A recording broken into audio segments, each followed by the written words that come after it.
नमस्कार the India top देख रहे हैं। मैं हूं आपके साथ ब्रजू सिंह। दबदबा वाले नेताजी का आज बिहार आगमन हुआ। बिहार के लोगों ने पूरा गर्मजोशी के साथ ब्रजभूषण शरण सिंह का स्वागत किया।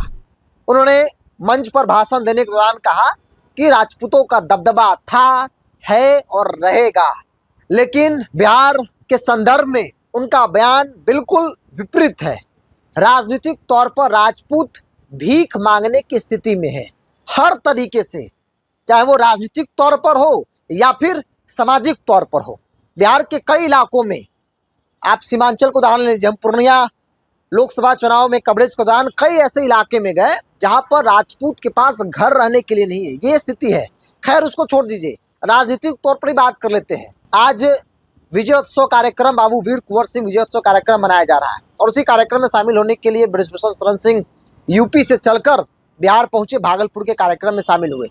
बड़ा भीड़ दिखा, खूब नारे लग रहे थे, राजपूत एकजुटता की बात हो रही थी और उसी मन से उन्होंने कहा कि राजपूतों का दबदबा था, है और रहेगा। लेकिन बिहार की जो वस्तुस्थिति है, लेकिन बिहार की जो परिस्थिति है वो उनके बयान के ठीक विपरीत है। बिहार में 32 राजपूत समाज के विधायक हैं। किसी एक जाति की सबसे बड़ी आबादी है विधानसभा के अंदर, तो वो राजपूत जाति है। बावजूद भी एक ढंग का मंत्रालय राजपूतों को नहीं मिलता है।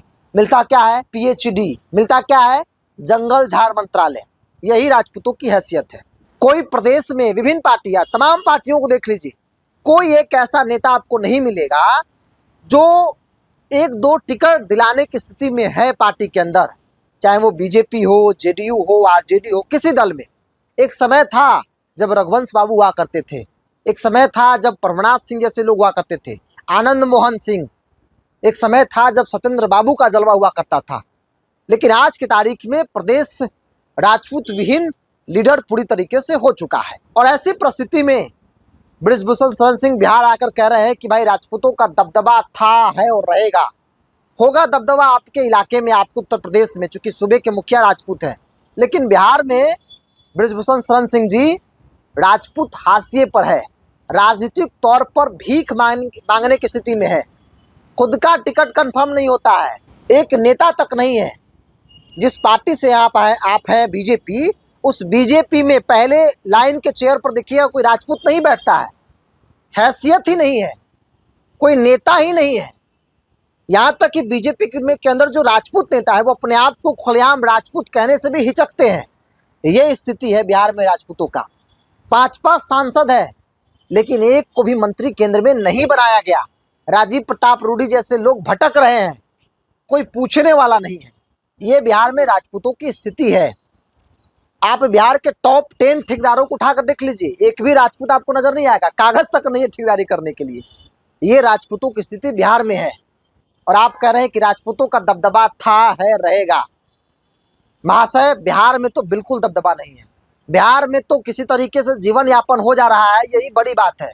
कभी था राजपाट, सब कुछ चला गया। आज के तारीख में सड़क पर हैं, हाशिए पर हैं, पॉलिटिकली अछूत हो चुके हैं। जिस जाति की सबसे बड़ी आबादी विधानसभा में है, उस जाति का डिप्टी सीएम तक कोई नहीं बनाता है। ये स्थिति है। मंत्रालय ढंग का नहीं मिलता है।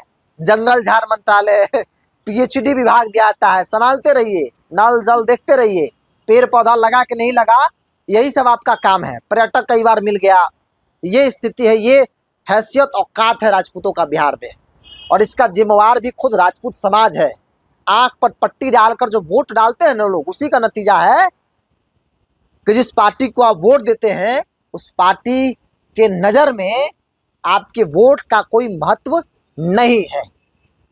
ब्रजभूषण शरण सिंह जैसे लोग बिहार आकर इस तरीके का अगर बयान देते, इस तरीके का स्लोगन देते, इस तरीके का भाषणबाजी करते हैं, तो दुर्भाग्य है। ब्रजभूषण शरण सिंह जी, हम कहेंगे, मेरा सलाह यही रहेगा, चूंकि हम बिहार के विभिन्न इलाकों में घूमे हैं, चाहे वो लोकसभा हो, विधानसभा हो, 2020 का विधानसभा चुनाव हो, आप एक बार बिहार भ्रमण कीजिए, आपको पता चल जाएगा कि बिहार में राजपूत कहाँ है, किस पायदान पर है। फिर आप भूल जाइएगा दबदबा है, दबदबा था, दबदबा रहेगा कहना, क्योंकि स्थिति आपके बयान के ठीक विपरीत है। बहरहाल अब देखना होगा कि भाई अब तक तो राजपूतों की स्थिति नहीं सुधरी है। कभी समय था रघुवंश बाबू जैसे लोग थे, प्रभुनाथ सिंह जैसे लोग थे, जो टिकट न सिर्फ उनको मिलता था बल्कि 2-4 लोगों को टिकट दिलवाते भी थे। सत्येंद्र बाबू जैसे लोग थे, आनंद मोहन सिंह जैसे लोग थे, रघुवंश बाबू जैसे लोग थे, जगदा बाबू जैसे लोग थे। वो एक एरा था, वो खत्म हो गया है। अब राजपूत का कोई महत्व नहीं है, अछूत जाति मानी हो गया है। टिकट दे दिया, जीत गए तो बहुत है। मंत्रालय आपको कोटा पूर्ति के लिए बना दिया जाता है, सिर्फ पूर्ति करने के लिए कि भाई हम राजपूत से बना दिए, केंद्र में तो कोई पूछे नहीं है। बहरहाल इस पूरी रिपोर्ट में इतना ही। हो सकता है मेरी बात, मेरे कुछ शब्द कई लोगों को बुरा लगा होगा, लेकिन जरा सोचिएगा इन तथ्यों पर, इन बातों पर कि आप कहाँ हैं। अगर आप राजपूत अपने आप को कहते हैं तो सामाजिक स्तर पर आप कहाँ हैं, राजनीतिक तौर पर आप कहाँ हैं, कितने अंतिम पैदान में बैठे हुए हैं, जरा सोचिएगा, गौर करने की बात है।